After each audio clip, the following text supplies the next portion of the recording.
नमस्कार, India voice देख रहे हैं आप। आपके साथ मैं हूं स्वीटी दीक्षित। रुक करेंगे खबरों की ओर। कांग्रेस सांसद राहुल गांधी ने एक बार फिर से अदानी समूह पर बड़ा हमला किया है। राहुल गांधी ने दिल्ली में एक प्रेस कॉन्फ्रेंस में अदानी और कोयले की रहस्यमयी कीमतों में वृद्धि पर एक मीडिया रिपोर्ट दिखाई है। राहुल ने कहा है कि अदानी जी जो चाहते हैं उन्हें मिल जाता है। सब जानते हैं अदानी समूह ने भ्रष्टाचार किया है। राहुल गांधी ने अदानी समूह पर बड़ा आरोप लगाया। अदानी ने 32,000 करोड़ का घोटाला किया है। अदानी समूह को सरकार का संरक्षण मिल रहा है। महंगी बिजली के पीछे अदानी समूह का हाथ है।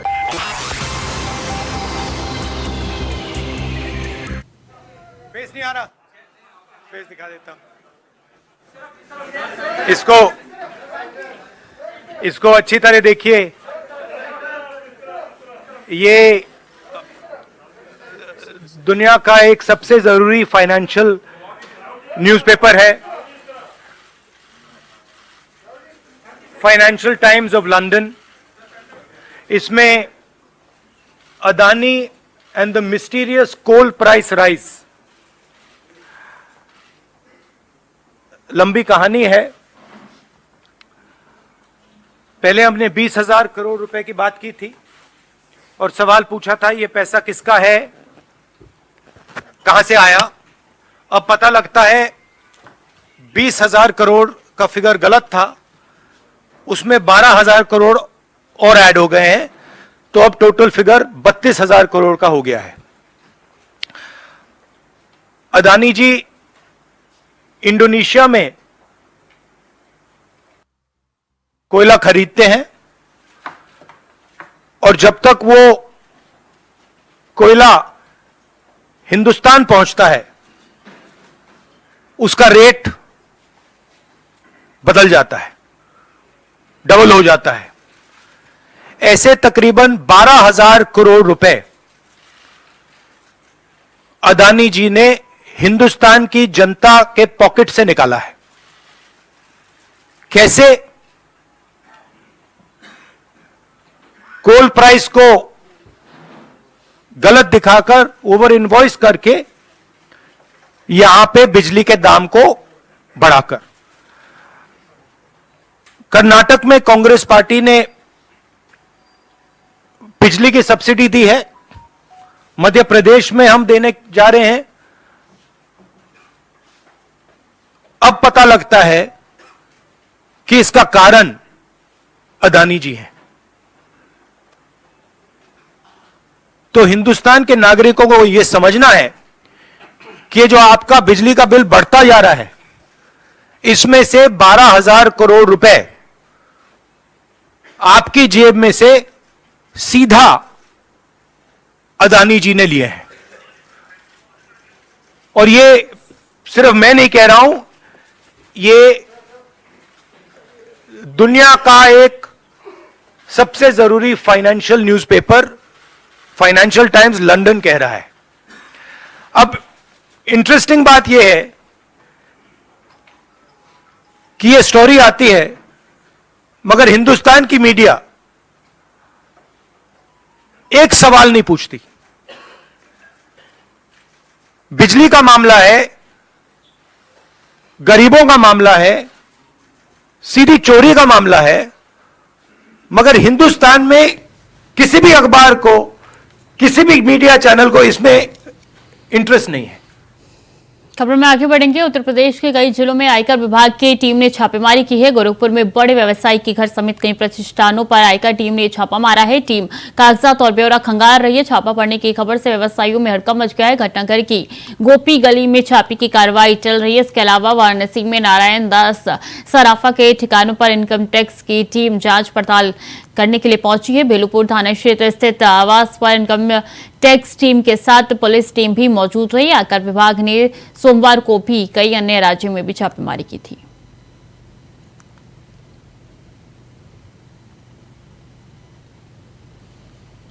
इजरायल और हमास आतंकियों में चल रहे संघर्ष के बीच इजरायल में फंसे भारतीयों को स्वदेश वापस लाया जा रहा है। इसके लिए भारत सरकार द्वारा ऑपरेशन अजय चलाया गया। उस दौरान पश्चिम मध्य प्रदेश के आदिवासी अंचल झाबुआ जिले के रहने वाले डॉक्टर अलकेश हाड़ा इजरायल के कृषि और ग्रामीण विकास मंत्रालय कृषि अनुसंधान संस्थान में वैज्ञानिक के पद पर कार्यरत थे। साइंटिस्ट डॉक्टर हाड़ा ने बताया कि भारत सरकार द्वारा चलाए गए ऑपरेशन अजय के माध्यम से 13 अक्टूबर को सफलतापूर्वक घर वापस आए हैं। भारत सरकार एम्बेसी ने उनका पूरा ख्याल रखा है। साथ ही जानकारी के लिए बता दें कि अभी तक 900 से अधिक लोगों को स्वदेश वापस लाया जा चुका है।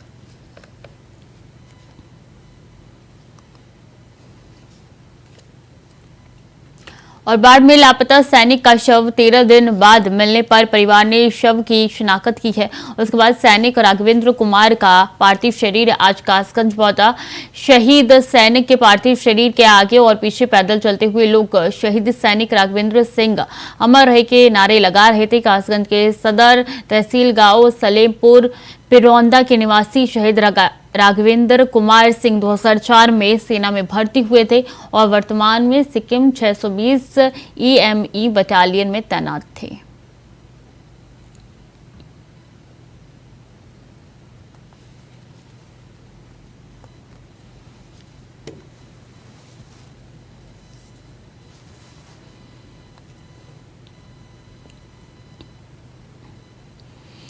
औरंगाबाद बिहार से दीनानाथ मोहार की रिपोर्ट। पुलिस ने नौकरी लगते ही पति ने पत्नी को घर से निकाला। पीड़िता ने SP से लगाई न्याय की गुहार। युवक की शादी हुई है और पत्नी के ससुराल आते ही पति की किस्मत चमक गई। उसकी पुलिस ने नौकरी लग गई। पति की नौकरी लगने के 3 साल तक सब कुछ ठीक ठाक रहा। इस दौरान एक बेटी भी हुई जो अभी 6 साल की है। नौकरी लगते ही युवक और उसके परिवार में रंग ढंग बदल गया।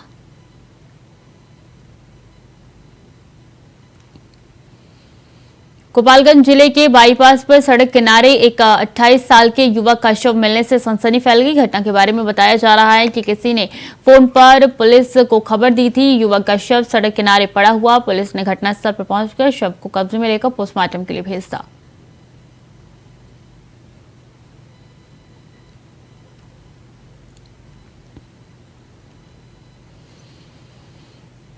चित्तौड़गढ़ के बेगू विधानसभा से कांग्रेस विधायक राजेंद्र सिंह बिधौड़ी का एक वीडियो वायरल हो रहा है, जिसमें बेटे के लिए नौकरी मांगने गए लोभीराम गुर्जर की पगड़ी को लात मारते वो दिखाई दे रही है। जिसके बाद विधायक राजेंद्र सिंह ने पीड़ित से गाली गलौज की। जिसके बाद फौजी नरेश और पुत्र ने जिला कलेक्टर और पुलिस अधीक्षक से कार्रवाई की गुहार लगाई।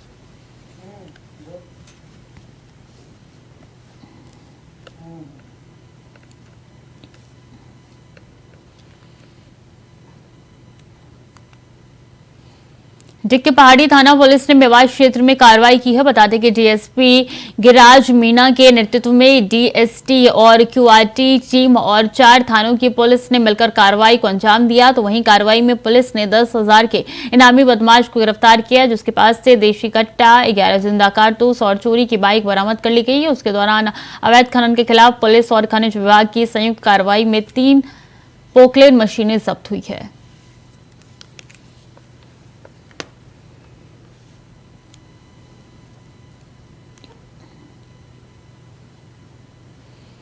और मिर्जापुर के विध्वंसनी धाम के पुलिस थाना के पास कार स्टैंड में खड़ी बोलेरो कार में आग लग गई। बता दें कि दमकल विभाग की गाड़ी मौके पर नहीं पहुंच पाई, जिस कारण कार पूरी तरीके से जल गई। तो वहीं कार की जली हुई बॉडी को पुलिस थाने में पहुंचाया गया। बता दें कि ये दर्शनार्थी विंध्याचल धाम में दर्शन के लिए आए थे।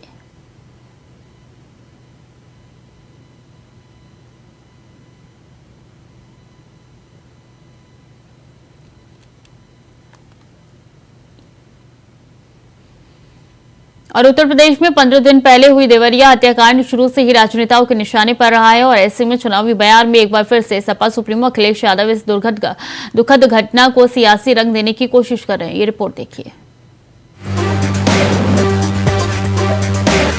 तो क्या देवरिया में खून पर सियासत का खेल शुरू हुआ है? जी, सवाल बड़ा है, क्योंकि देवरिया में दर्द कम और सियासत ज्यादा हो रही है। अब सोमवार को समाजवादी पार्टी के राष्ट्रीय अध्यक्ष अखिलेश यादव का देवरिया कूच करना क्या इसी की और तस्दीक करता है? वैसे तो 2 अक्टूबर को 2 परिवारों की आपसी रंजिश के चलते 6 लोगों की हत्या के मामले में पीड़ितों से मिलने के लिए समाजवादी पार्टी के राष्ट्रीय अध्यक्ष अखिलेश यादव देवरिया पहुंचे थे, मगर अब बीजेपी का इल्जाम है कि वो जातीय आधार पर सियासत को हवा दे रहे हैं। देखिए, बहुत दुखदायी घटना हुई है और उस पर माननीय मुख्यमंत्री जी ने तत्परता दिखाई और कार्रवाई भी करी है। और जिसने भी एक कृत्य किया है, मुख्यमंत्री जी छोड़ेंगे नहीं। अब अखिलेश जी किस उद्देश्य से जा रहे हैं तो वही बता सकते हैं। परिवार मिलना नहीं चाह रहे। परिवार क्यों मिले? मतलब उनके शासनकाल में जमीन पर फर्जी बैनामा हुआ, ठीक है, हाँ, तो इसीलिए परिवार नहीं मिला ना जी। ऐसे लोगों से तो मिलना भी नहीं चाहिए। शुरुआत तो जमीनों के झगड़े सपा से ही हुई है। जमीनों में अवैध कब्जा करना, लोगों को परेशान करना, ये तो सपा की है।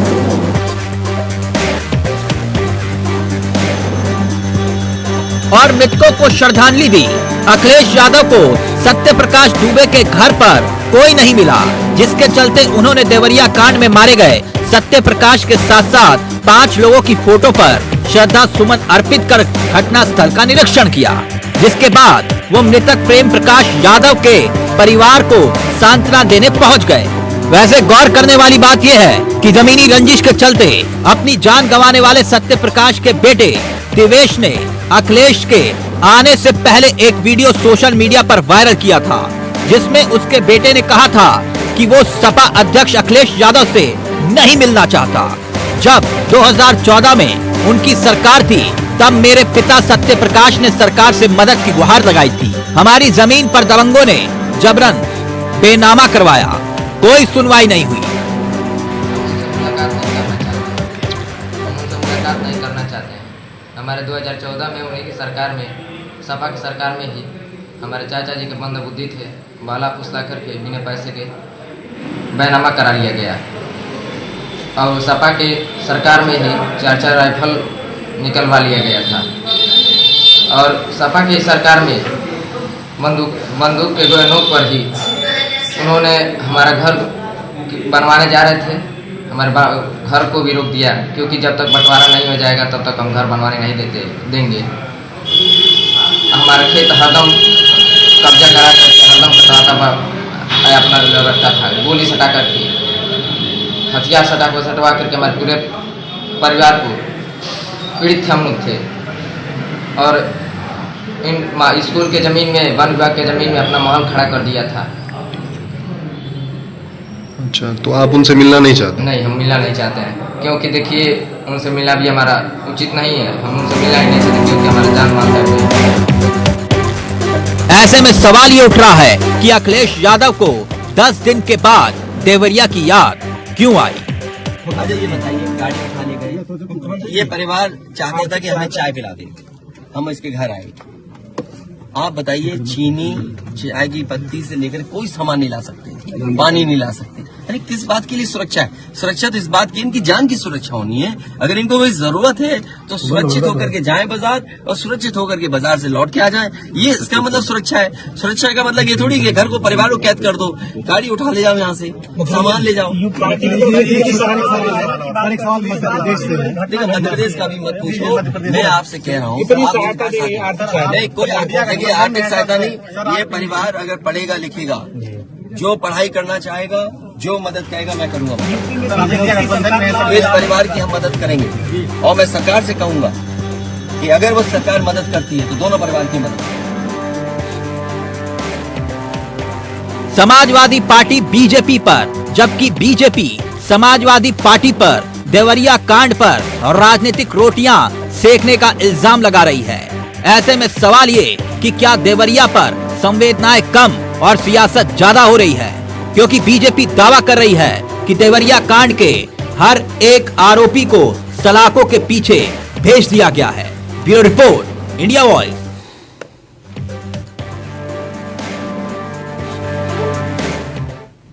झारखंड में लंबे इंतजार के बाद अब बीजेपी ने विपक्ष के नेता का चयन कर अजय कुमार बावरी के नाम पर मुहर लगाई है, जिसके बाद लंबे समय से चले आ रहे सियासी और संवैधानिक संकट का अंत हो गया, जिसके बाद अब जाकर राज्य में विभिन्न आयोगों को लेकर महत्वपूर्ण पदों पर नियुक्तियों का भी रास्ता साफ हो पाएगा। ये रिपोर्ट देखिए। तो आखिरकार झारखंड को लंबे इंतजार के बाद नेता प्रतिपक्ष मिल ही गया। सरकार और विपक्ष के बीच छिड़ी नेता प्रतिपक्ष को लेकर जिद का अंत हो ही गया, क्योंकि बीजेपी के विपक्ष के विधायकों ने तय किया कि इस कुर्सी पर अब अमर कुमार बावरी को मौका दिया जाए। बकायदा 16 अक्टूबर को बीजेपी के प्रदेश अध्यक्ष बाबूलाल मरांडी के नेतृत्व में सारी औपचारिकताएं पूरी हो गई और फिर अमर कुमार को नेता प्रतिपक्ष की भूमिका में ताजपोशी का औपचारिक ऐलान भी कर दिया गया। पहली बात तो मैं कहूंगा कि आप लोग क्यों पार्टी के अंदर में लड़ाने पर लगे हुए हैं? अरे जो पार्टी में जो आता है वो पार्टी के हो जाता है, फिर नए पुराने से क्या मतलब होता है? और बाबूलाल मरांडी तो पैदा ही यहीं लिए थे, उसके बाद अमर बावरी भी पैदा ही वहीं लिए हैं, और जो पार्टी में आ जाता है वो पार्टी के हो जाते हैं। उसके बाद फिर इधर उधर ये लोग, आप लोग कहाँ से ये सब दिमाग में लेकर के चले आते हो? बताओ, आप लोग कम से कम शौकनी का काम मत करो यार, यहाँ बढ़िया से काम करो। कह रहे कि कैसे ऐसे अरे जेएमएम कांग्रेस तो इसलिए कह रहे हैं क्योंकि वो लोग परेशान है। जेएमएम को क्यों परेशानी है भाई? आप बताओ, जेएमएम वालों की बात हमको पूछ रहे हो? वो सवाल उठा रहे हैं, तो इसीलिए तो बने उनको परेशानी, इसका मतलब डर लग गया उनको, यही है। हमारी कमेटी है ही यहाँ, देख रहे हो ना। देखिए, हर दल अपना अपना जो दल से जो भी एमएलए चुनकर आते हैं, विधायक दल का नेता बनाते हैं, खुद सचेतक बनाते हैं और वो पार्टी के आंदोलन उनकी बात है। हम दोनों झारखंड के हैं, हाँ, और दोनों क्या बोलते विधायक हैं, और इस मौके पर दोनों को हम बधाई देते हैं। वैसे आपको बता दें कि इससे पहले 2019 में हुए विधानसभा चुनाव के बाद बीजेपी ने बाबूलाल मरांडी को पार्टी विधायक दल का नेता चुना था, लेकिन स्पीकर ने उन्हें नेता प्रतिपक्ष के तौर पर मान्यता नहीं दी थी। चुनावी नतीजों के कुछ ही दिनों के बाद बाबूलाल मरांडी के खिलाफ स्पीकर की ट्रिब्यूनल में दल बदल की शिकायत दर्ज कराई गई थी। दरअसल बाबूलाल मरांडी ने 2019 के चुनाव बीजेपी की बजाय अपनी पार्टी झारखंड विकास मोर्चा से लड़ा था और जीतकर विधानसभा पहुंचे थे। चुनावी नतीजों के कुछ ही दिनों के बाद उन्होंने अपनी पार्टी का विलय बीजेपी में कर लिया था। इसे लेकर उनके खिलाफ स्पीकर की ट्रिब्यूनल में दल बदल की शिकायत दर्ज कराई गई थी। स्पीकर ट्रिब्यूनल ने इस शिकायतों पर सुनवाई भी पूरी कर ली, लेकिन अब तक इस पर फैसला नहीं दिया। नतीजतन नेता प्रतिपक्ष के तौर पर उनकी मान्यता का मसला करीब 3.5 साल से लटका हुआ था। अब जबकि बीजेपी ने विधायक दल का नेता चुन लिया है, तो उम्मीद है कि विवाद यहीं खत्म होगा। आने वाले चुनाव की तैयारी तो करेंगे ही, क्योंकि डुमरी उपचुनाव में जो रिजल्ट आया उससे भी भाजपा थोड़ा घबरा गई है कि आगे क्या होगा, क्योंकि इतने प्रयासों के बावजूद, तमाम गठबंधनों के बावजूद डुमरी की जनता ने भाजपा को नकार दिया, आजसू गठबंधन को नकार दिया। तो इसका मतलब आने वाले चुनाव में भी ये हो सकता है। माननीय मुख्यमंत्री जी जिस तरह से काम कर रहे हैं, नियुक्ति पत्र बांट रहे हैं, खिलाड़ियों को सम्मान राशि दे रहे हैं प्रोत्साहित करने के लिए, और झारखंड हर दिशा में आगे बढ़ रहा है। इतनी सारी योजनाएं लॉन्च भी हैं रोजगार के लिए। कहते थे कि रोजगार नहीं है, लेकिन अब तो रोजगार की बाढ़ आ रही है, हर क्षेत्र में आ चुकी है। पुरानी पेंशन व्यवस्था लागू हो चुकी है, और यहाँ की जो ज़मीनी चीज़ें हैं 1932 की खतवान वगैरह का, उसको भी विधानसभा से पारित करा दिया है, सरना कोड पारित कर दिया है। तो हर काम जो भी यहाँ की जनता चाहती थी, जो भी घोषणा पत्र में था, वो सब कुछ पूरा हो रहा है। तो अब भाजपा सोच रही है कि हमें कोई ना कोई रणनीति अपनानी होगी जीतने के लिए। तो इतने दिनों तक चुनना चाहिए था, लेकिन ठीक है, दे रहा है, दुरुस्त है। बाबूलाल उसके दरवाजे तक विकास की किरण और उसके चेहरे पर मुस्कान लाना, और मुझे लगता है कि भारतीय जनता पार्टी ने इस राज्य में पहली बार किसी एक दलित परिवार, एक शोषित परिवार, एक वंचित परिवार का एक साधारण कार्यकर्ता जो कि जमीन से जुड़ा हुआ कार्यकर्ता है, वैसे अमर बावरी जी को, जो बोकारो चंदन कियारी के लोकप्रिय विधायक हैं, उनको विधायक दल का नेता केंद्रीय नेतृत्व ने विधायकों की राय पर बनाने का काम किया है। आज के दिन में केंद्रीय नेतृत्व, प्रदेश नेतृत्व और साथ ही साथ विधायक दल के नेता आदरणीय अमर बावरी जी का मैं दिल से बधाई देना चाहता हूं कि उनके नेतृत्व पार्टी निश्चित रूप से नई ऊंचाइयों पर पहुंचे।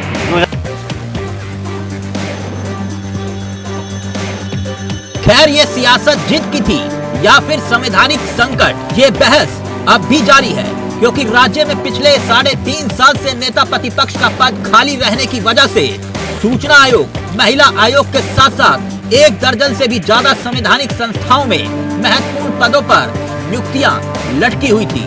ऐसे में क्योंकि इसके पीछे एक ही वजह थी, नेता प्रतिपक्ष का ना होना, ऐसे में उम्मीद की जानी चाहिए कि अब संवैधानिक संकट और सियासी संकट दोनों खत्म होगा। Bureau report, India voice, Ranchi. जल जीवन मिशन के तहत उत्तर प्रदेश के लाखों लोगों को लाभ मिल रहा है। हम आपको लेकर चलते हैं बहराइच, जहां की जनता शुद्ध पेयजल पाकर गदगद हो रखी है और योगी सरकार का आभार जता रही है। ये रिपोर्ट देखिए। जल जीवन मिशन से आज लोगों का कल सुधर रहा है। केंद्र की मोदी सरकार, योगी सरकार की कोशिशों से लोगों को घर पर निःशुल्क जल मिल रहा है, जिससे लोग खुश हैं और सरकार का आभार जता रहे हैं। सरकार की इस योजना का लाभ पा रही बहराइच की जनता आज मुख्यमंत्री योगी आदित्यनाथ का आभार जता रही है। पहले यही है कि आदमी गंदा पानी पीने से बीमार पड़ता था, उसके बहुत पैसा लगता था और मतलब बहुत सी उसको दिक्कतें आती थी। लेकिन अब ये जो लग गया है सरकारी जल, तो इससे अब स्वच्छ पानी आदमी पी रहा है, अच्छा जीवन जी रहा है। जल जीवन मिशन की वजह से हमारे घर में स्वच्छ पानी पहुंच रहा है और हमारी बीमारियां खत्म हो रही हैं और ये एकदम अमृत जल है। योगी सरकार प्रदेश के लोगों की सेवा के लिए वचनबद्ध है। प्रदेश के मुख्यमंत्री खुद प्रदेश के लोगों को बेहतर सेवाएं देने के लिए जमीनी पड़ताल करते रहते हैं, जिस कारण लोगों को तेजी से योजनाओं का लाभ मिल रहा है और लोग योगी सरकार का आभार जता रहे हैं। तो फिलहाल के लिए बुलेटिन में इतना ही। खबरें लगातार जारी है, देखते रहिए इंडिया वॉइस।